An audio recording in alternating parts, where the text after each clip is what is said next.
La paix commence par les personnes.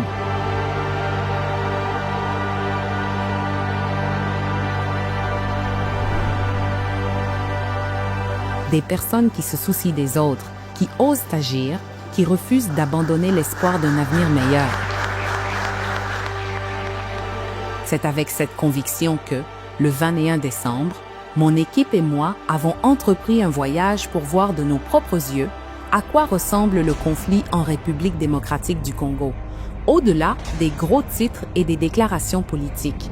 Ce que nous avons découvert sur le terrain nous a profondément marqué et m'a rappelé une fois de plus ce que signifie vivre dans la guerre.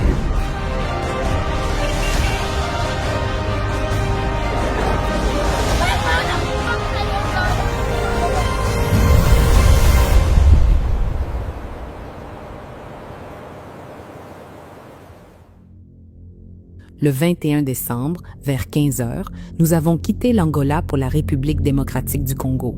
Le vol a duré un peu moins d'une heure. À 16 heures, nous avions atterri à Kinshasa. Mais il ne s'agissait pas d'une mission ordinaire. Notre mission était claire et urgente, voir de nos propres yeux la situation sur le terrain et comprendre ce qui s'était réellement passé après la signature de l'accord de Washington, le 4 décembre 2025 à Washington, D.C. Un accord auquel j'ai personnellement assisté, un accord conclu en présence de dirigeants africains.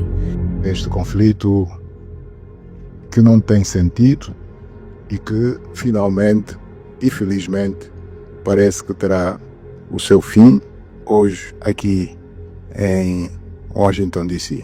Un accord qui promettait d'ouvrir une voie vers la paix dans la région des Grands Lacs. The compact we're signing today, which will be known as the Washington Accords, formalizes the terms agreed to in June, including a permanent ceasefire, the disarmament of non-state forces, provisions for refugees to return to their homes, and justice and accountability for those who have committed illegal atrocities. 17 jours plus tard, nous étions sur place pour évaluer si cette promesse tenait bon ou si elle commençait déjà à s'effondrer. Pour ceux qui la concernent, la République démocratique du Congo prend ici l'engagement solennel de mettre en œuvre en toute sincérité l'ensemble des obligations qui découlent de ces accords. Nous le ferons avec sérieux, avec rigueur et avec le souci constant de la paix, de la sécurité de nos populations, de l'unité et de l'intégrité de notre territoire. Nous espérons qu'avec le même sérieux que la République du Rwanda respectera, elle aussi, pleinement la lettre et l'esprit des engagements pris ici à Washington, pour offrir au peuple de la région une perspective nouvelle, celle de sortir enfin du cycle des violences, des déplacements forcés, de la méfiance et de la défiance, afin d'entrer dans une ère de bon voisinage, de coopération et de prospérité partagée. These accords provide everything needed to end this conflict once and for all. If this agreement falters and things do not work out, the responsibility will not lie with President Trump, but with ourselves. Nous sommes arrivés avec un espoir prudent, l'espoir de trouver un pays prêt à tourner la page de plus de 3 décennies de conflits, plus de 30 années d'instabilité, plus de 6 millions de vies congolaises perdues. Nous espérions voir les premiers signes du redressement, les débuts fragiles de la paix. Mais la réalité à laquelle nous avons été confrontés était dévastatrice. Ce qui se dressait devant nous n'était pas un pays en train de sortir de la souffrance, c'était un peuple qui vivait encore en plein cœur de celle-ci. Quelques jours seulement après la signature de l'accord de Washington, un accord censé rétablir la stabilité dans la région des Grands Lacs, la violence a ressurgi. Le groupe rebelle M23, soutenu par le Rwanda, a lancé une offensive et pris le contrôle de la ville d'Uvira, dans la province du Sud Kivu, à l'est de la République démocratique du Congo. La promesse de paix commençait à peine à s'installer, qu'elle était déjà ébranlée. D'abord, ils ont commencé l'offensive 2 jours avant la signature de l'accord. Et nous avons trouvé que le M23 ne peut pas avancer tant que les unités de l'armée rwandaise ne sont pas là. Des milliers de civils congolais ont fui dans la détresse. Des familles ont abandonné leurs maisons. Des enfants ont été portés à travers les frontières. Des communautés entières se sont déplacées non par choix, mais pour survivre. L'accord de paix sur le papier ne s'est pas traduit par la sécurité sur le terrain. 2 days after the peace treaty, they invade again. Are you kidding me? I mean, that is such bad faith. They think we're not kidding. And that's why serious sanctions need to be levied on any bad actor. And that goes right to the very top if necessary. Generals, anybody else in the chain of command that is a part of it. Alors que la paix était signée à Washington, les événements sur le terrain laissaient entendre que les préparatifs d'un nouveau conflit étaient déjà en cours. Le message diplomatique contrastait fortement avec la réalité qui se déroulait dans l'est du Congo. Une situation qui soulevait des questions urgentes sur l'engagement et sur la crédibilité. My question to you is when we will see the withdrawal of Rwanda's troops from DRC and when we will see the real peace. The troop needs to withdraw from DRC. When we will see the withdrawal. I think you're going to see very quick and very quickly, I think you're going to see things happen. This is something that was not doable according to a lot of people, and not only is it doable, I think it's going to be a great miracle. These two gentlemen are leaders, they're great leaders, and they're going to prove that in the coming months and years. And I think you're going to see very immediate results. I have confidence that that's what's going to happen.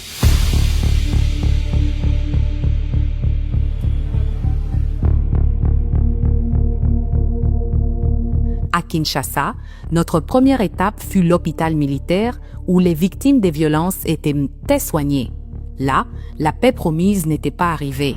Des enfants souffrant de malnutrition, des jeunes portant les marques de mutilation, des femmes racontant des actes de viol, de sévices et de torture presque inimaginables. Beaucoup ont commencé à arriver dans la capitale seulement 3 jours après la signature de l'accord. 3 jours. La paix venait à peine d'être annoncée et de nouvelles victimes remplissaient déjà les lits d'hôpital. Chaque visage, chaque témoignage reflétait la brutalité persistante d'un conflit qui refuse de prendre fin.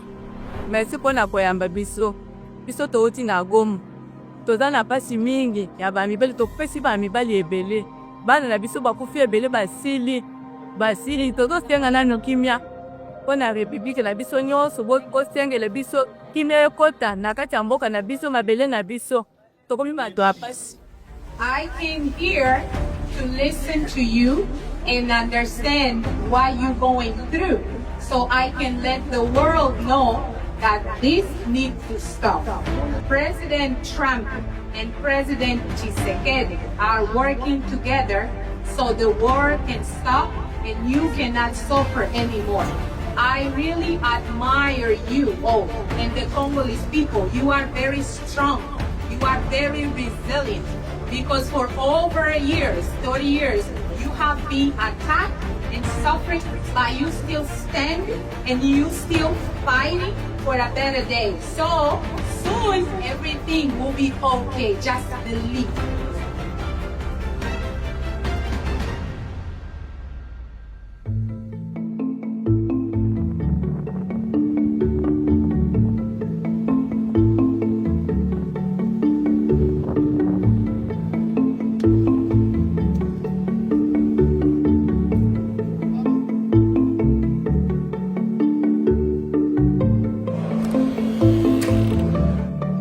Thank you very much for receiving me. Pendant notre séjour à Kinshasa, j'ai rencontré plusieurs responsables congolais afin d'examiner ce qui n'avait pas fonctionné après l'accord de Washington. Parmi eux se trouvait l'honorable Shenila Mwanza, ancienne députée de la République démocratique du Congo. Son analyse était directe et accablante. La situation sécuritaire dans l'est du Congo demeure extrêmement volatile, a-t-elle déclaré, alimentée par des ingérences extérieures, des groupes armés solidement implantés et l'exploitation illégale continue des ressources naturelles. Selon elle, la cause profonde de l'instabilité n'ont jamais été véritablement démantelées. Elles n'ont été que temporairement suspendues. La peine est une très grande peine de voir la situation qui se passe actuellement à l'est du Congo et plus particulièrement les drames humains qui touchent les femmes, les enfants, les populations qui errent dans des différents pays limitrophes, mais aussi des déplacés et de guerre. Mon souhait est de voir les États-Unis d'Amérique, la communauté internationale, continuer à faire la pression pour que cette guerre de l'Est s'arrête et que le peuple de l'Est puisse vivre dans le calme, dans la paix et amorcer le développement de cette partie de l'Est qui regorge des minéraux précieux et des minéraux rares et qui peut le permettre aujourd'hui de se développer. Selon l'ancienne parlementaire, les racines de l'instabilité actuelle remontent à 1994, un tournant qui a déclenché des cycles répétés de violence et de déplacements massifs. Avant 1994, les Congolais et les Rwandais vivaient en parfaite harmonie comme proches voisins. De nombreux Rwandais fréquentaient les écoles congolaises. Il n'y avait pas à cette époque de conflit ethnique. Cependant, après le génocide rwandais de 1994, les Nations Unies ont demandé au Congo d'ouvrir ses frontières aux réfugiés rwandais fuyant le génocide. Le gouvernement rwandais a ensuite décidé d'envoyer des troupes au Congo, affirmant que les responsables du génocide rwandais s'y cachaient. Ce conflit a déclenché la guerre du Congo et créé des tensions durables entre la République démocratique du Congo et le Rwanda, tensions qui continuent d'alimenter les conflits actuels. De cette insécurité prolongée sont apparues des milices locales d'autodéfense, connues sous le nom de Wazalendas. Mais, une fois de plus, ce sont les civils qui en portent le fardeau le plus lourd, des familles déplacées, des femmes victimes de violences sexuelles, des enfants confrontés à la faim, des violations généralisées et systématiques des droits humains. Malgré les opérations militaires en cours et les initiatives diplomatiques menées par le gouvernement congolais, une conclusion demeurait claire. Il n'existe pas de solution purement militaire à ce conflit. Thank you very much for receiving me. Toujours à Kinshasa, j'ai été informé par le Parlement congolais où des représentants des régions touchées ont partagé leurs témoignages. Parmi eux figuraient l'ancien gouverneur du Kivu, des membres de la commission chargée de l'Est de la RDC, ainsi que le président du Parlement. Chaque témoignage renforçait le même message: la crise dans l'Est n'est pas isolée, elle est structurelle, persistante et profondément enracinée. The DRC is a very peaceful country. And this is the irony of all this conflict. We have never attacked Rwanda. Never. In 30 years, never. Not even once. So we want peace. We understand that we should be the big brother in the region. And we should look after all these countries. We know Rwanda has issues to do with land, access to mineral resources, population issue. We don't have any problem with that. I grew up with Rwandese people in Eastern Congo. It's never been a problem. So what we want is lasting peace. If they need jobs, they can come and get jobs. If they want to invest in our mining sector, they can do it. Why should the Chinese come and put money into the mining sector and the Rwandese shouldn't? But they have to do it through the right channel, legally. Not killing and exploiting it in an illicit way, no. So we don't want illegal exploitation. We want to do open business with them, because we understand that we will be neighbors forever. We are not going to displace Rwanda and take it elsewhere.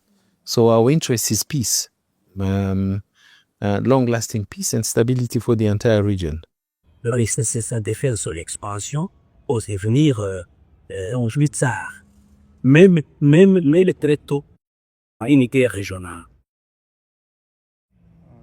Parce que, une fois installé dans les hauts plateaux, il contrôle directement au Djungurabo.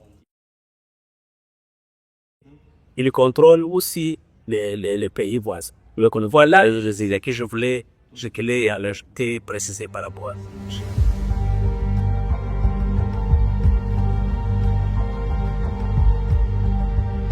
Le 28 décembre, nous nous sommes rendus au Burundi pour visiter 2 camps de réfugiés qui accueillent désormais des familles congolaises déplacées par la violence. Notre objectif était simple, voir de nos propres yeux ce que ceux qui sont touchés par la guerre endurent. et écouter leurs témoignages, car au-delà des déclarations diplomatiques et des comptes rendus officiels, la crise humanitaire se révèle dans l'expérience vécue. Et c'est là, parmi les déplacés, que l'ampleur réelle de la crise devient impossible à ignorer.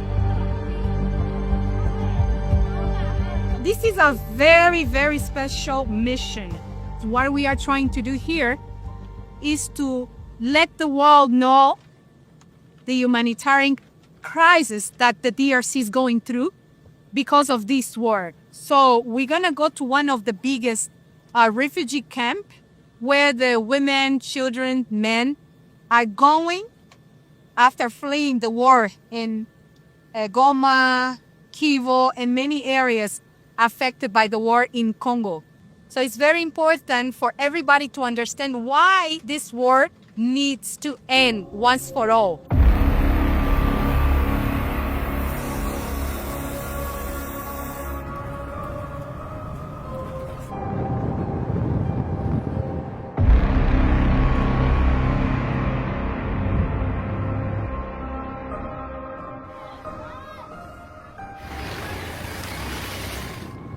Au Burundi, nous avons commencé par le camp de transit de Gatumba que nous avons visité le 30 décembre.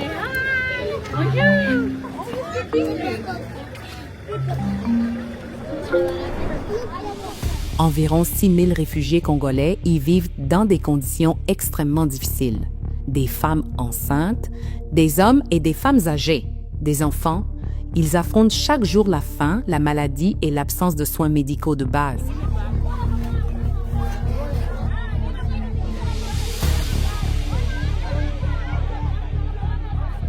Ici, survivre n'est pas garanti, cela se négocie au jour le jour.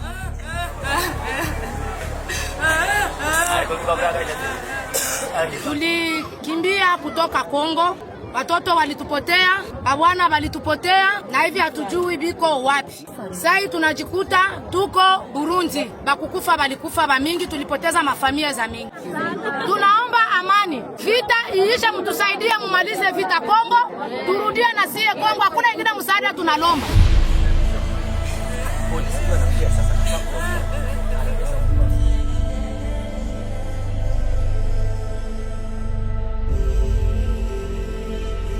We right away noticed the horrible conditions that the Congolese people that flee from the war are facing. No water, no shelter, no medication. There is a lot that the people are going through. Disease, people are dying even on the camps. And the biggest desire of this population is going back to their region. They want to go back to DRC.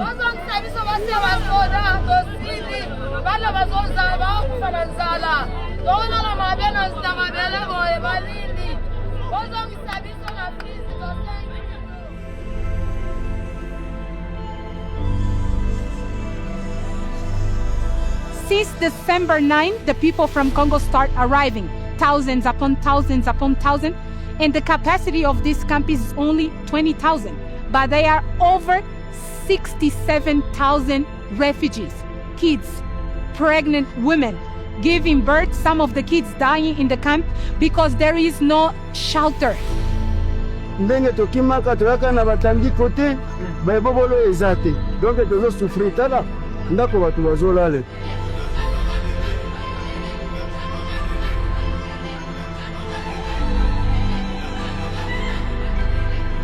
Ce qui est à la base d'abord, c'est l'agression rwandaise. C'est ça. C'est parce que les Congolais fuient l'agression rwandaise.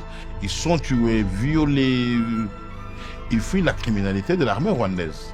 Ile mabombe yenye walikuwa wanatupa, ile njoo ilisababisha kweli tunatoka zaidi.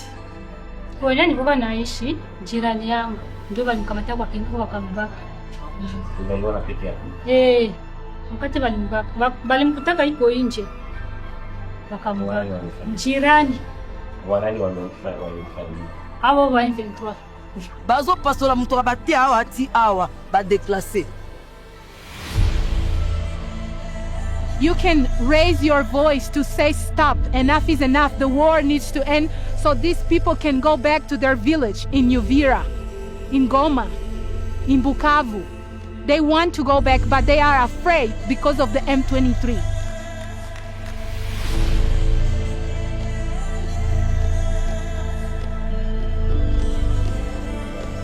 tunapenda kwanza amani.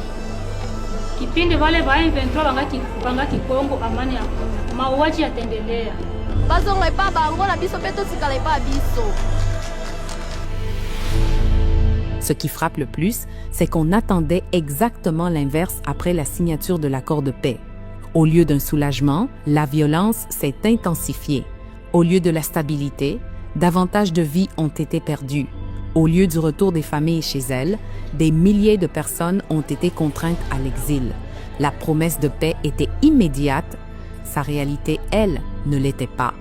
Toujours, nous demandons à la communauté internationale de pouvoir quand même voir comment est-ce qu'ils peuvent avoir la solution d'avoir la paix dans notre pays. Et si une fois les Congolais sont en train de souffrir, nous demandons toujours la paix dans notre pays. Nos mamans sont en train de souffrir, nos enfants, nos pères. C'est pourquoi, et d'autres personnes qui sont en train de mourir dans notre pays. We just suffering here. We just passing life, which is not a good life. We regret what M23 is doing for us. We don't know what to do. That is why we are here to ask the international community, especially American, to condemn M23 for what he is doing for human rights. Really, we are suffering, we are under bad conditions. Thank you.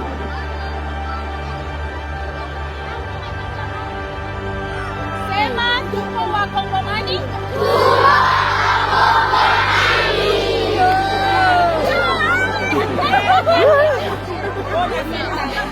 Thank you, Ariana.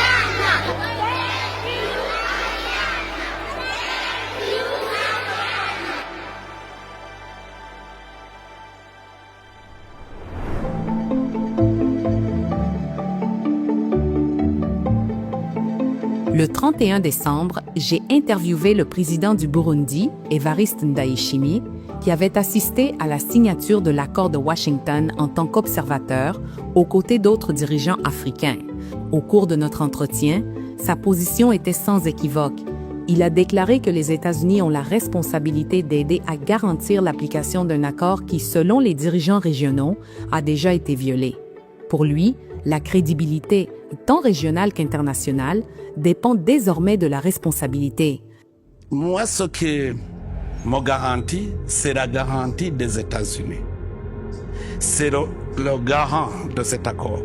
Et je vois que les États-Unis, quand même, c'est une grande puissance qui doit se faire respecter.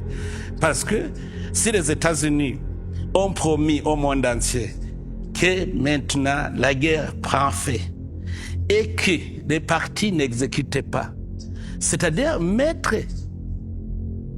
devant la responsabilité des États-Unis le non-respect de ces accords. Et si la communauté internationale aujourd'hui demandait aux États-Unis, est-ce que vous avez échoué à convaincre les partis à mettre en œuvre? Qu'est-ce que les États-Unis pourront répondre? Malgré plusieurs condamnations publiques de Washington concernant les violations présumées de l'accord par le Rwanda, aucune mesure décisive n'a encore mis fin aux violences sur le terrain. Et les États-Unis sont profondément préoccupés et se déclarent incroyablement déçus par la nouvelle et regrettable flambée de violence dans l'est de la République démocratique du Congo.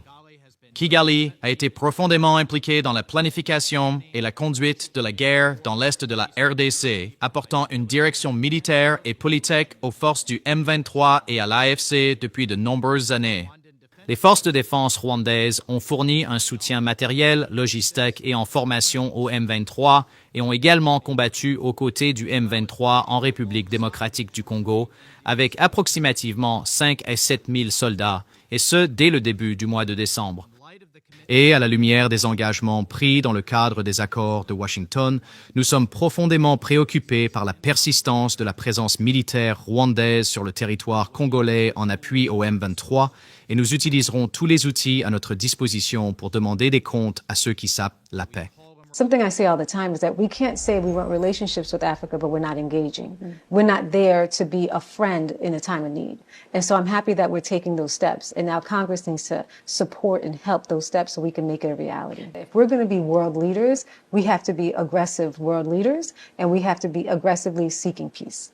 Right now, the agreement just seems like a piece of paper that's present, and no one's abiding by it. And that's where Congress steps in. I talked to you about the oversight. You know, if there are violations to this agreement, what is going to be the consequences?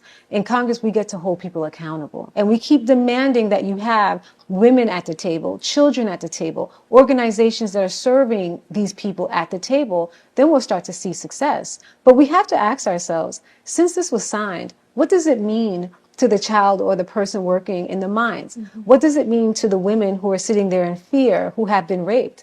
What does it mean to the person who's actually fleeing their country because they're being intimidated? Right now, it means nothing, because as they're signing in D.C., they're still fighting. They're still intimidating. The way to stop this is to hold the top leadership to account. Which is who? Rwanda, that would be Kagame and his people, and anyone in Tshisekedi's orbit that are doing wrong, and to do it now. Delay is denial for the person, the woman about to be raped, and the man or woman or child about to be slaughtered. We'll make sure that you follow through. We'll make sure you follow through. We'll make sure that you follow through. Il convient également de rappeler qu'avant la signature de l'accord, Donald Trump avait averti que de graves conséquences suivraient si l'accord de paix était violé. Mr. President, can you share with us what can happen if one of the parts violate this peace agreement? I'd rather not say. I would just say that there are big penalties if they violate, and they're not going to. I don't think they will violate. I think they mean it, but we have very severe penalties, financial and otherwise. Aujourd'hui, des questions demeurent quant à son application et quant à l'écart entre les engagements diplomatiques et les réalités qui se déroulent dans la région. Mr. President, Rwanda just violated the peace agreement. What are you going to do about it? You told me last time that there will be consequences. They continue to kill a lot of Congolese people in DRC. Take a look at it. Why didn't the FBI mean that?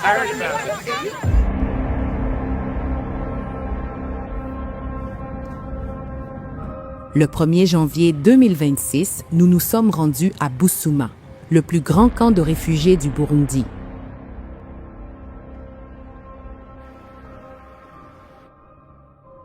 We just arrived, and as you can see, this is the biggest refugee camp here in Burundi.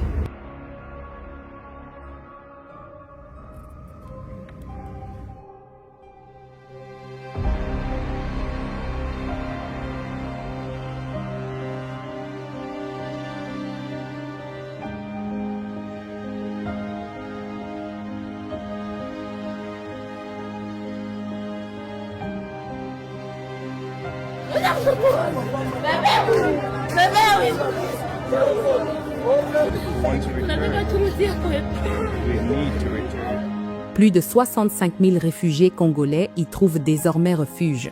En moins d'une semaine, plus de 90 personnes y seraient nichées mortes, faute de nourriture suffisante, d'abris adéquats et de soins médicaux.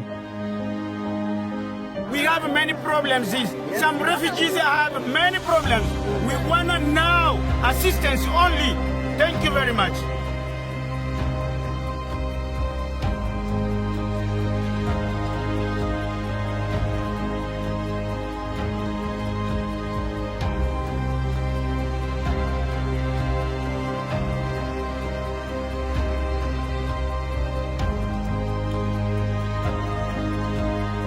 Des enterrements effectués sans dignité, des enfants qui meurent en silence, des familles brisées par le déplacement. Ce qui m'a le plus frappé, c'est ce que de nombreux réfugiés répétaient sans cesse. Ils veulent rentrer chez eux en République démocratique du Congo. Malgré la souffrance, malgré la destruction. Here we are in the difficulties. There's many difficulties. We can't eat, we have no lodges, we have nothing. So, if possible, I say, to return back in our country, It is the first idea for us. Do you know what Donald Trump, the president of the United States, is working with Tshisekedi to end the war? Do you know? I know that, but he must do it very fast to enter and to return in our country. Mais le retour n'est pas possible. La présence du groupe rebelle M23 dans leur communauté rend tout retour impossible. Et ainsi, ils demeurent suspendus entre un foyer qu'ils ne peuvent plus atteindre et un refuge qui ne peut pas les faire vivre durablement. Je suis de près ce qui se passe à la frontière burundaise. Ce que le M23 déclare, c'est un peu un mensonge. Nous suivons depuis Bujumbura jusqu'à Uvira, c'est 10 minutes. Donc nous savons ce qui se passe à Uvira. Ce sont des mensonges. Ils n'ont pas quitté. Parce que s'ils avaient quitté, les citoyens ont besoin de sécurité. Les forces congolaises auraient occupé Uvira. C'est ça la prévu. Moi, je dis, pour connaître s'ils ont quitté Uvira, les FARDC devraient venir sécuriser cette population parce que la population a besoin de sécurité. Est-ce que les FARDC maintenant assurent la sécurité des citoyens? C'est qu'il y a mensonge parce qu'il y a une autre force. Balingia Goma, wanaua watu, kuweka ndani ya masaki, kutupa ndani ya maji. Banatoka Goma, bana viole ba mama, ba petite sœur, kuua batu ovyo, kuchukua hata biungo ya mwili ya batu wanapeleka kwenda kuuzisha.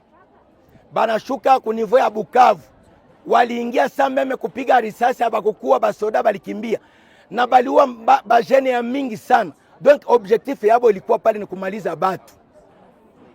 Banatoka ku niveau ya Bukavu, mali ya pale Bukavu banaingiza Rwanda. Banatoka Bukavu banafika ku niveau ya Kamanyola, memema banaua batu na kuiba mali ya Kongo.